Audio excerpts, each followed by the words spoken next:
Assalamualaikum warahmatullahi wabarakatuh. Sahabat An-Nabas Studio. Imam Ahmad bin Hanbal, murid Imam Syafi'i, dikenal juga sebagai Imam Hanbali. Di masa akhir hidup beliau bercerita, "Satu waktu, ketika saya sudah usia tua, saya tidak tahu kenapa ingin sekali menuju ke salah satu kota di Irak. Padahal tidak ada janji sama orang dan tidak ada hajat. Akhirnya Imam Ahmad pergi sendiri menuju ke kota Bashrah. Beliau bercerita, saat tiba di sana waktu Isya, saya ikut sholat berjamaah Isya di masjid. Hati saya merasa tenang, kemudian saya ingin istirahat. Begitu selesai sholat dan jamaah bubar, Imam Ahmad ingin tidur di masjid. Tiba-tiba marbot masjid datang menemui Imam Ahmad sambil bertanya, "Kenapa Syekh? Mau ngapain di sini?" Kata Syekh, bisa dipakai untuk 3 panggilan, bisa untuk orang tua, orang kaya ataupun orang yang berilmu. Panggilan Syekh di kisah ini panggilan sebagai orang tua, karena Imam Ahmad kelihatan sebagai orang tua. Marbot tidak tahu kalau beliau adalah Imam Ahmad. Dan Imam Ahmad pun tidak memperkenalkan siapa dirinya. Di Irak, semua orang kenal siapa Imam Ahmad, seorang ulama besar dan ahli hadis. Sejuta hadis dihafalnya, sangat syalih dan zuhud.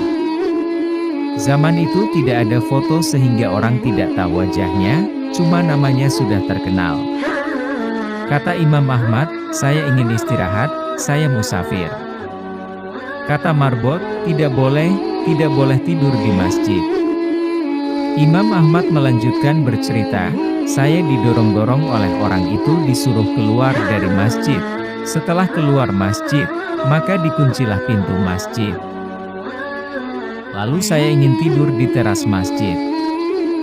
Ketika sudah berbaring di teras masjid, marbotnya datang lagi, marah-marah kepada Imam Ahmad. 'Mau ngapain lagi Syekh?'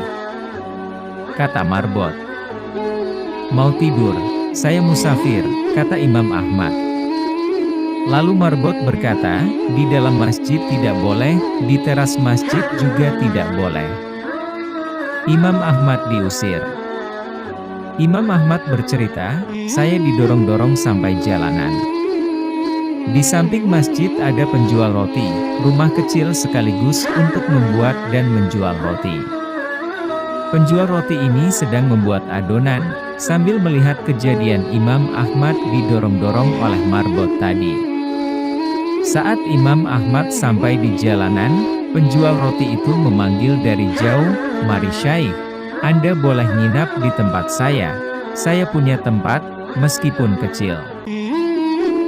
Kata Imam Ahmad, 'Baik.' Imam Ahmad masuk ke rumahnya, duduk di belakang penjual roti yang sedang membuat roti, dengan tidak memperkenalkan siapa dirinya, hanya bilang sebagai musafir. Penjual roti ini punya perilaku tersendiri, kalau Imam Ahmad ngajak ngomong, dijawabnya. Kalau tidak, dia terus membuat adonan roti sambil melafalkan istighfar, astagfirullah. Saat meletakkan garam astagfirullah, memecahkan telur astagfirullah, mencampur gandum astagfirullah. Selalu mengucap istighfar. Imam Ahmad memperhatikan terus. Lalu Imam Ahmad bertanya, 'Sudah berapa lama kamu lakukan ini?' Orang itu menjawab, 'Sudah lama sekali Syekh. Saya menjual roti sudah 30 tahun, jadi semenjak itu saya lakukan.' Imam Ahmad bertanya, 'Apa hasil dari perbuatanmu ini?' Orang itu menjawab, 'Lantaran wasilah istighfar, tidak ada hajat yang saya minta, kecuali pasti dikabulkan Allah. Semua yang saya minta ya Allah, langsung diterima.' Memang Nabi pernah bersabda, 'Siapa yang menjaga istighfar, maka Allah akan menjadikan jalan keluar baginya dari semua masalah dan Allah akan berikan rizki dari jalan yang tidak disangka-sangkanya.' Lalu orang itu melanjutkan, 'Semua dikabulkan Allah kecuali satu, masih satu yang belum Allah kabulkan.' Imam Ahmad penasaran kemudian bertanya, 'Apa itu?' Kata orang itu, saya minta kepada Allah supaya dipertemukan dengan Imam Ahmad. Seketika itu juga Imam Ahmad bertakbir, Allahu Akbar. Allah telah mendatangkan saya jauh dari Baghdad pergi ke Bashrah dan bahkan sampai didorong-dorong oleh marbot masjid itu sampai ke jalanan karena istighfarmu. Penjual roti terperanjat, memuji Allah, ternyata yang di depannya adalah Imam Ahmad. Semoga kita senantiasa mendapat petunjuk dan ampunan dari Allah Subhanahu wa Ta'ala. Wallahu a'lam bishawab.